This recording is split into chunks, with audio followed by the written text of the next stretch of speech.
pulled this picture up just for y'all. I want y'all to look at this picture really quickly. I want y'all to look at Chris' Instagram picture versus Chris in real life. And now, Chris, I am going to talk to you directly. Chris, who is this man? Who is this man? Because it's not you. Are you having an identity crisis? You already believe you're taller than you are.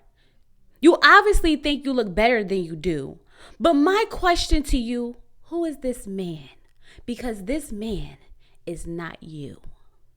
Welcome to my channel. We're here. We break down reality TV shows with laughter and reenactments, all while giving it to you straight with no chaser. Because we don't just watch TV around here, we get into the things of the things. So sit back and relax. I hope you enjoyed the video. Hey y'all, it's Chloe and we're back with another video. Love is Blind, Season 10, Episode 9. I'm going to ask my question again, Chris, because who was that? Because it wasn't you. Y'all, we got some things to get into, but before we do, if this is your first time here, sit back, relax, watch the video through, and if you like what you see and you like what you hear, go ahead and hit that subscribe button. If you've been here before and you have yet to subscribe, please just go ahead and subscribe and stop playing with me, okay? You obviously like it here, which is why you keep coming back, and I want you here, so go ahead and hit that subscribe button. If y'all one of my lovely members or subscribers, hey y'all, how y'all doing? I'm ready to get into it. I'm ready to get into it. Let's get into it. So we pick up exactly where we left off, right? Chris is talking to Jess, right? He's still talking about how basically she has a bad body. He can't get into the sex. She doesn't do the Pilates and all the things of the things, right? But this is where he took it a little bit too far. It is one thing to tell someone that you're not attracted to them and do it in a nice and kind way. Nothing about the way Chris has told Jess that she is not his type was nice or kind. This man was trying to degrade her because he had to take it a step further and talk about how he was thinking about his number 2 and how he wonders what that would be like. Because he feels like between them two, it would be flames. It would be fire. How do you know for a fact that even if you was to get with Daggone Bree, that it would be flames and fire? She might think that you're super whack. She might think that your sex is whack. Like, Chris, I'm going to need you to go get yourself together, sir, because your false sense of identity is really taking over, and it's not a good look. It's not a good look at all. So he's telling Jess how he was thinking about the future, 5, 10, maybe 20 years from now, and how he just didn't see her in his future. He didn't see her being the person that he decides to be with for the rest of his life, right? Then he tells her that he doesn't want her to be sad because he wants to figure this out because they can still have fun together. Have you lost your everlasting mind? Do you think that you could sit there and tell a woman that you don't like the fact that she doesn't work out, you don't like her body type, and when y'all have sex, you can't get into it, and you expect her to want to go have fun with you? Are you fucking crazy? Chris, have you lost your everlasting mind? She's sitting there like, I don't know how I'm supposed to have fun now. Like, how am I supposed to do that? She's crying. She feels defeated. She feels hurt. She said she feels stupid. And he had the nerve to ask her why? Why? Why she feels stupid? Because you sat there and sold her a fucking dream knowing that you didn't like her. She gave you her body for you to turn around and tell her how you don't like the body and you can't get into having sex with her. Be effing for real, Chris. There's one thing to be honest and there's another thing to be nasty and rude, and you were very much so nasty and rude. She said she's still stuck on the fact that, he said that she doesn't work out because she told him that she doesn't work out. So why all of a sudden are you sitting there surprised? She's telling him, like, I told you what I do. I go to work. I work in a hospital. I'm a doctor. And that's the problem right there. You're too accomplished. You're too established. You have all your things together. He brings nothing to your life and he knows that. And in order to make himself feel better, he has to make you feel bad. And it almost worked for a second because I hated the fact that she said that she feels inadequate to him. Because that's exactly what he wanted. That's exactly how he wanted her to feel. She's telling him how she basically didn't even see this coming. Because like not just too long ago, he was telling her how he loves her. And she's thinking like, oh my God, I have this such amazing man. He treats me so well. And just for him to turn around and say all these nasty, degrading things about me.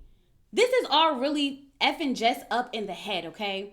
But when she told him, listen, if my body isn't good enough, that's fine. It's not going to be good enough. But what I'm not going to do is try to make you love me. Because I'm not here for my body. That's not what I'm here for. Exactly. And I'm glad that she knows her self-worth, okay?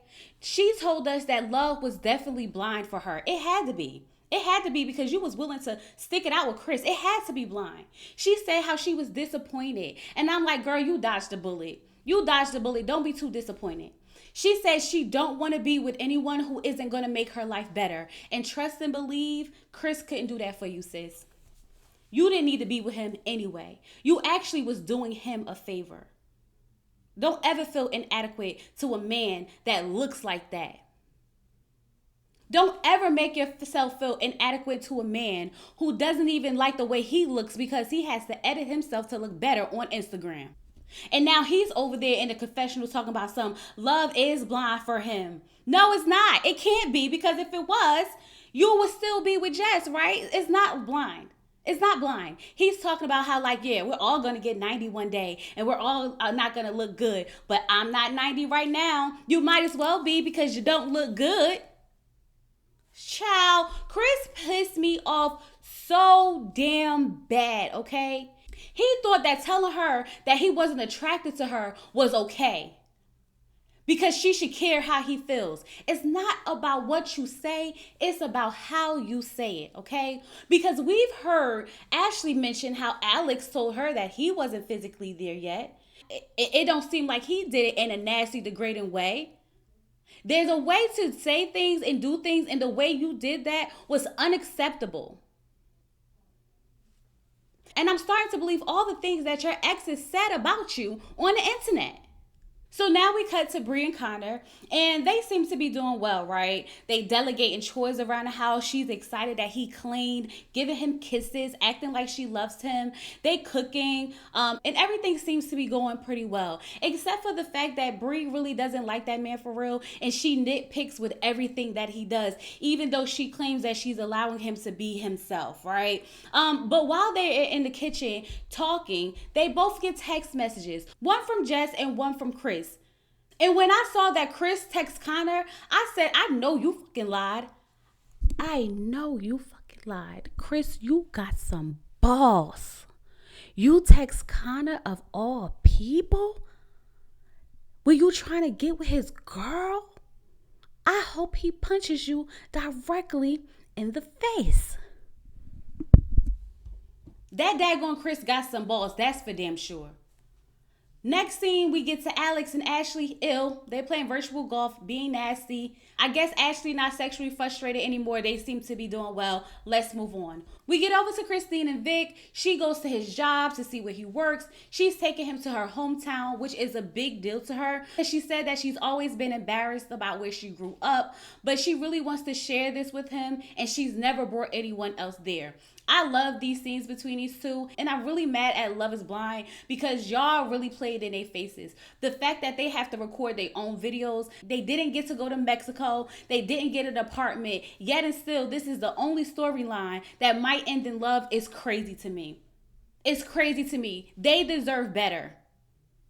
So Chris Colleen over there with the Love is Blind, count your mother effing days, okay?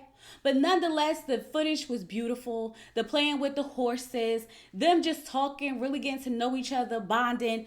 Love it all. Love it all. Let's move on. So Amber meets Jordan family, and it's a whole family affair, okay? They telling her how Jordan was mean when he was younger. They're asking her, did she know about the CPAP mask before they even got into bed together? You know, just jonesing around and talking and having a good time. They asked Jordan, did he meet Emma yet? No, he didn't meet the baby, but he definitely met the father. That's a step in the right direction. And I felt like that was very appropriate. And I love the way that Amber is handling this whole situation, because yes, let him meet the father. Let the father be comfortable. Then we introduce you to the daughter. Perfect. I love these two. And like I said last time, I have no notes. I really hope that they make it. And the simple fact that Jordan said he didn't even think about having kids until he got with Amber, chef's kiss. But I do wonder, do Amber want more children? Because the way she be talking about men, you would think she don't want no more children, right? Mm-hmm. So now we move over to Brittany and Devonte. Now, Devonte has cooked dinner. They seem to be doing well. They on the couch joking. They're having a good time, right? But then Brittany says, look, it's about to get a little uncomfortable. I got something that I want to say. She tells him that she doesn't feel as secure in his relationship as she used to when they was in the past because he hasn't told her that she's pretty. She doesn't know if he's attracted to her. She said that he really just compliments her clothes. Now, I'm just thinking to myself, he don't like you. The man don't like you for real. But Devonte may be changing my mind, y'all. I'm not going to hold you. This conversation made me feel like maybe I'm reading too deep into it. Maybe this man isn't as bad as I thought he was, okay? Because he said that when they were in Mexico, he had complimented her on her bathing suit, and she told him like, but you didn't tell me that I'm pretty. You're not like giving me compliments. So he hasn't been giving her compliments because he doesn't want it to seem like it's forced, okay? And the only reason why he hasn't really been as physical with her is because ever since she brought it up, he doesn't want to make it seem like he's doing it because she mentioned it, because then it doesn't seem genuine. But my thing is, if it's a natural thing, Devonte, it should be something that you just do regardless. It shouldn't even be a second thought to you. The fact that she had to break it up was already an issue, right? Right. But he said it's because, he's just now getting comfortable. He's just now opening up. That's what he said. But Devonte is telling her how he basically doesn't want her to be direct with him. He wants her to like beat around the bush and ask him, do you think everything's okay? Do you think we're doing fine? Instead of just saying comments like, hey, do you think I'm pretty? Because you haven't told me I'm pretty. Although I do understand what he's saying, wouldn't you rather her be direct and tell you exactly what she needs from you so you can just do it? Like, it's that simple. If she doesn't open her mouth, if she doesn't tell you how she feels, then you're never going to do it. Whether you feel like you're being forced or genuine, she won't get what she needs from you, and then you will claim that she never told you, right? Right. But then she does acknowledge that maybe she's projecting a little bit because of the relationship she's been in the past. Maybe she realized that those people weren't attracted to her and that's why they wasn't giving her compliments. So maybe she's projecting that on him. And it was at this moment where I started to look at Devonte a little bit different, right? Because he tells her how she's pretty. Not only is she pretty, she's naturally beautiful, okay? He said that she's beautiful in her own skin, like she doesn't need all the makeup. He tells her how he loves her curly hair, how he likes her smile. And I'm just sitting here like, oh, wait a minute. Am I believing this? Am I falling for this? Y'all know I'm a sucker. Y'all know I'm a sucker, and a part of me was giving in. And this is when I started to give Devonte the benefit of the doubt. Now, y'all know I hate to give a man the benefit of the doubt because they always prove me wrong, right? But the thing is, I just feel like maybe he was starting to realize that the idea that he had of women of color isn't the reality. And maybe he's learning that through Brittany. And then I was thinking like, maybe he's just not surrounded by a lot of women of color for those to be his options. So I'm trying, y'all. I'm trying to give Devonte a little bit of grace because this scene really made me feel like these two had a breakthrough. Now, I know this might come back to bite me in the ass, but when it does, I'll take my L. I'll take it. So now Chris goes to talk to Connor. And Chris is sitting there acting like he is a victim. He is telling Connor how Jess doesn't want to do this anymore. She just doesn't want to be with me anymore. How he told her that he's not physically attracted to her and he doesn't think that it can grow. So why do you think she will want to be there anymore? And why are you trying to sit here and make yourself seem like a victim? You are not a victim. How about you tell Connor how you told her that you want to see what it's like with your number two, his fiance? How about you tell her that you told Connor that how you feel like you're number two and you would be up in flames? Y'all would be having some bomb ass sex. How about you tell him that? I bet you won't. Instead, you sitting there trying to play victim. And kind of sitting there giving him plenty of options. Tell her how you feel. Write her a letter. Do all the things of the things. He don't want to hear that. Let me tell you what Chris was doing. Chris went to Connor to scope the scenery out, okay? He went to Connor to see if Connor was happy with Bree. He thought that maybe I could dump some of this on him and he'll dump some of his on me, and then I could go ahead and slide into Bree because I know that Connor don't really like her for real. But instead, Connor's trying to get him to go back to Jess. Chris is full of SHIT, and I really hope when Connor finds out what this man is up to and how this man is playing in his face, that he punches him directly in his face. I don't condone violence over here on this page. I don't, okay? I'm joking. Don't punch him in the face, Connor. Don't do it. Ha ha ha ha ha. So now Ashley is meeting Alex's mom, and his mom is just as unstable as him, okay? And Ashley is trying to figure out, do you think your son is able to sit still? Do you think that he's ready to settle down? And his mom like, yeah, I'm sure he is. No, he's not.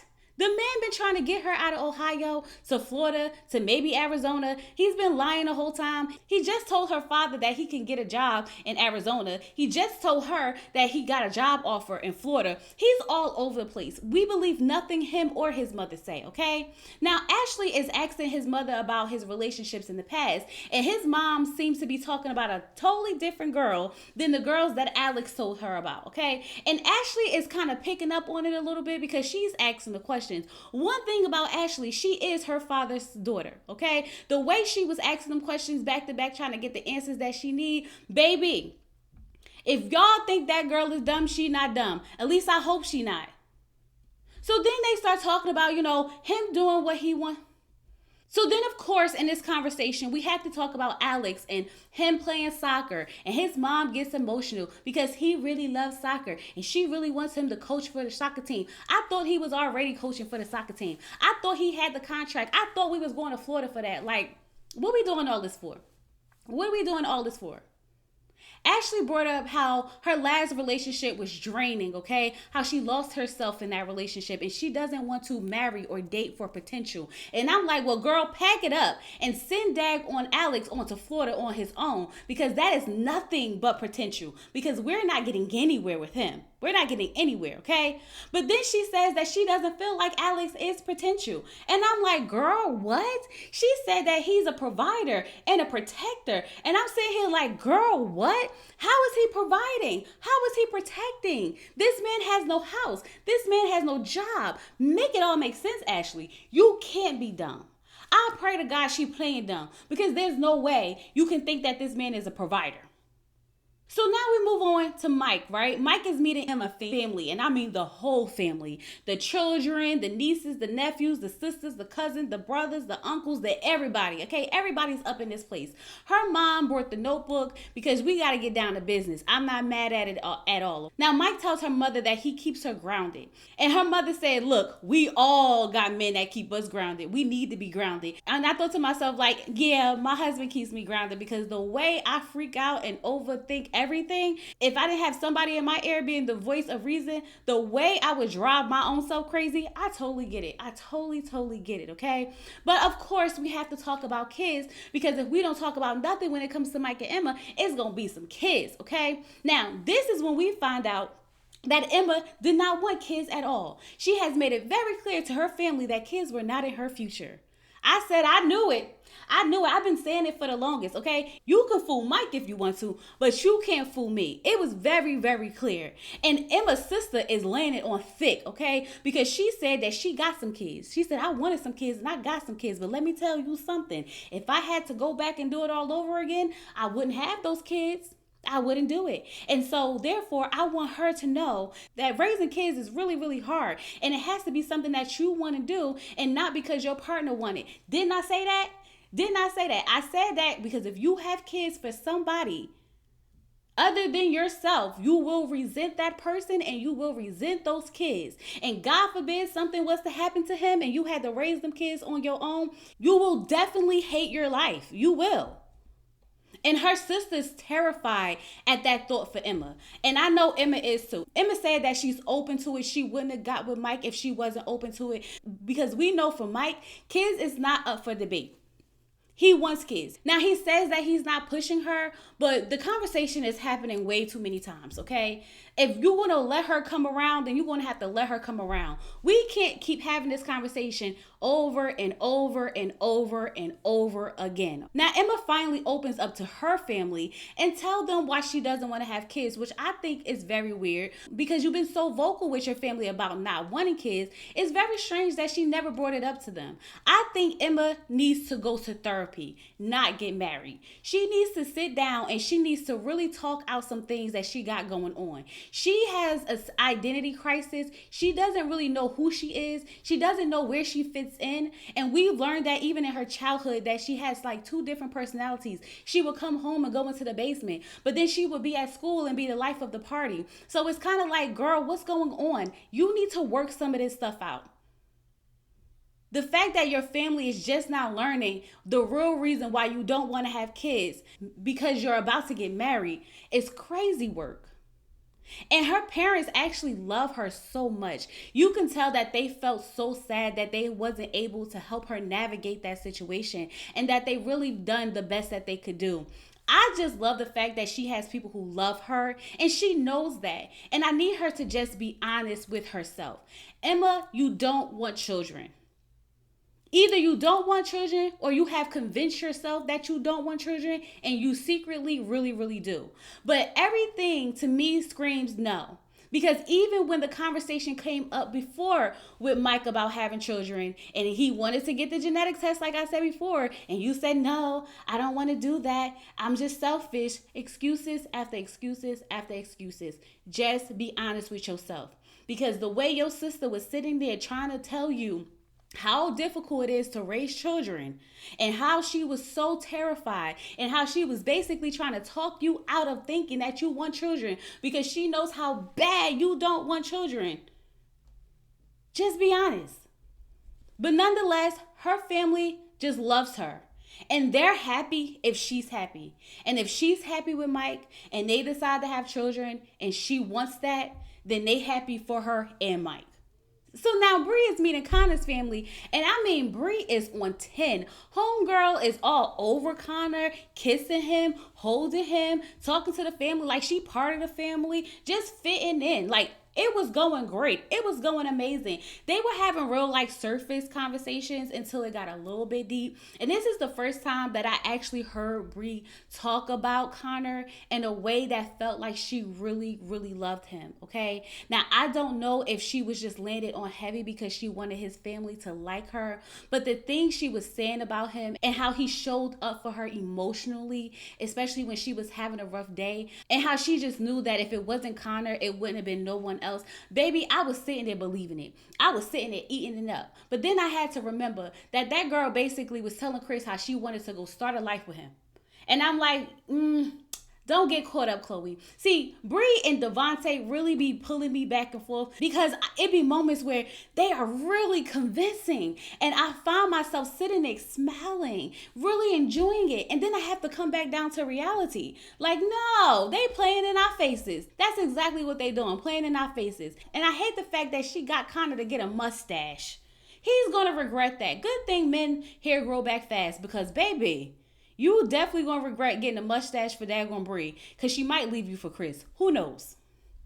So now Ashley is talking to Alex, right? Because Ashley's brain is working, baby. Her brain is working. And she's just got finished talking to Alex's mom. And the story the mom was saying about the exes ain't matching up with the story that Alex was telling about the exes. So now she need to get down to the bottom of some stuff, okay? So she's sitting there and she's asking them questions back to back to back, giving that man no room to lie. Even though he lied. Trust me, he lied, okay? So she's asking him, she's running down these questions back to back to back to back. So the ex you went to go see was in Australia, right? And how did y'all end? Do y'all still talk? When's the last time y'all talked? When's the last time you seen her? How was that visit? She was getting down to the bottom of it, okay? Now, he said that the last time he saw her was in September.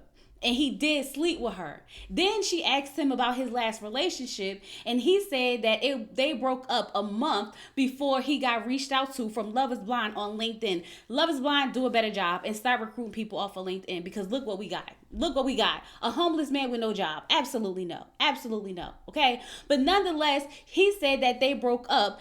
And she was like, so did you cheat on her? Because if this was a month before they reached out to you, that would have to be in September. Now, he said he did not cheat on her. There was no overlap. And although he explained it and tried to make it make sense, okay, he was lying.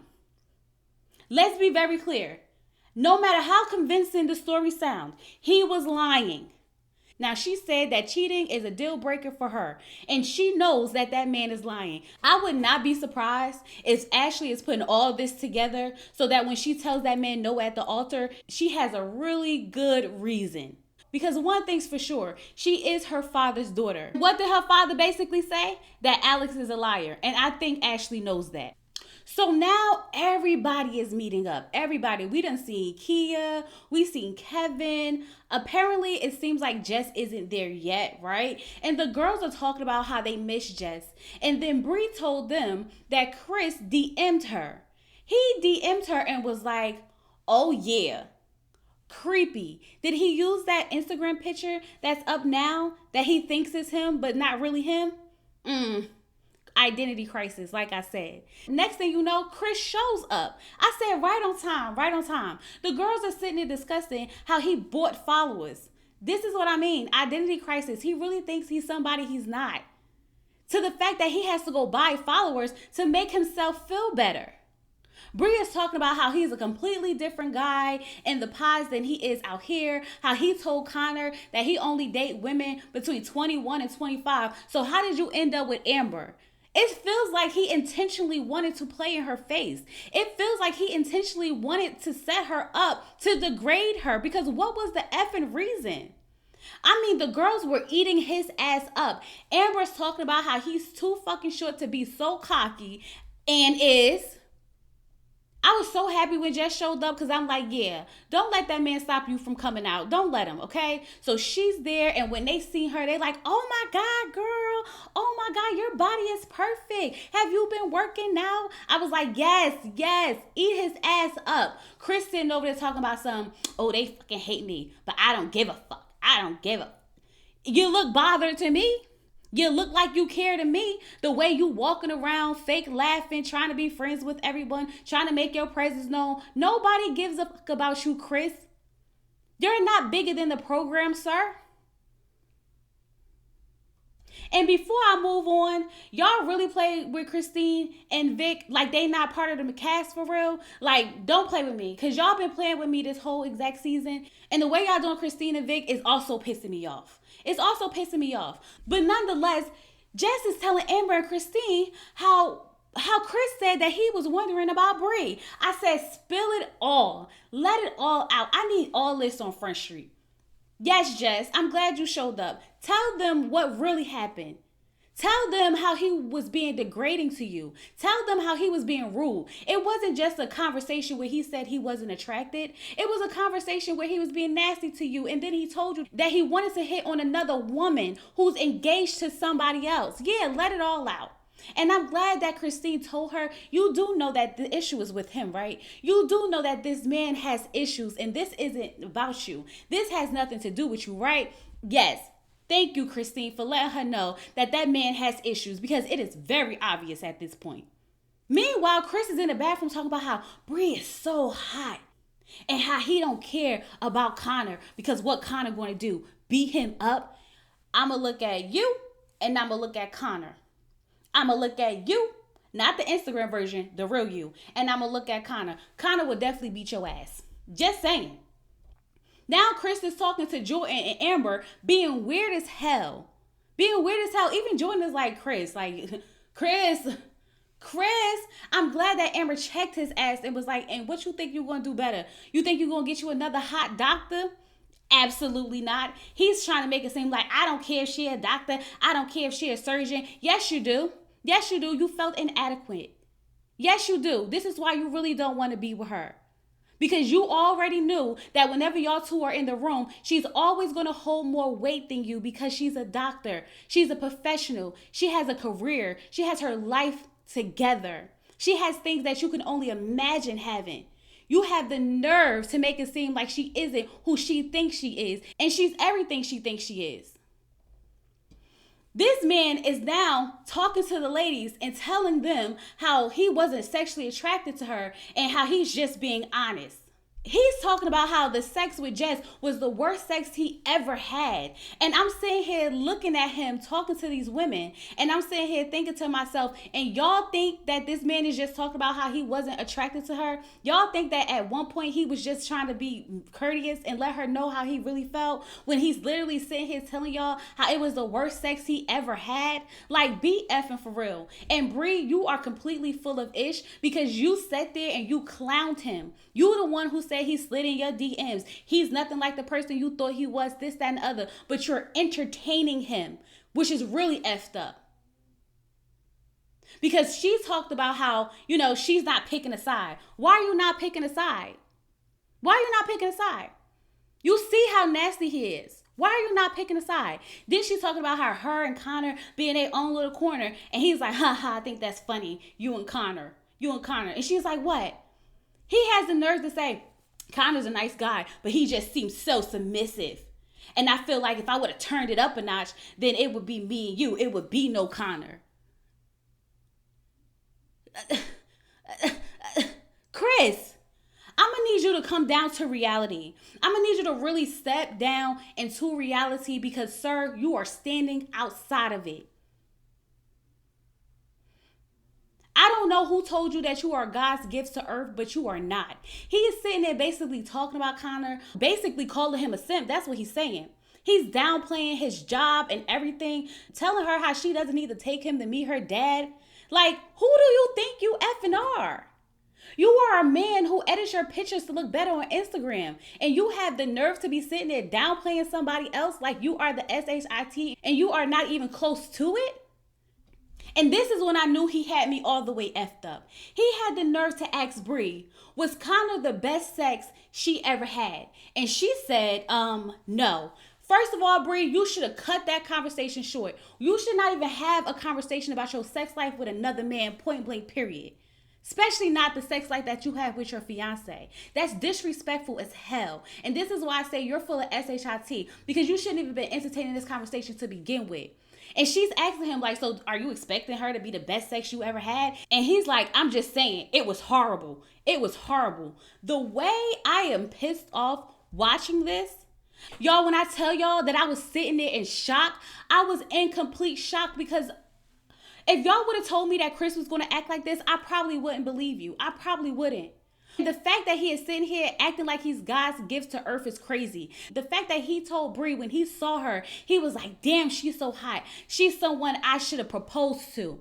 I really hope when we get to episode 10 that Bree reads this man for freaking filth. Because if she does anything other than that, if she does anything other than read him for filth and go tell Connor everything that just happened, she's going on my shit list too. Point blank and period. I can't wait to get to episode 10. Anyway, y'all, I really hope y'all enjoyed this review. Get down in the comments. Let me know what y'all think about everything that happened, because a lot happened, okay?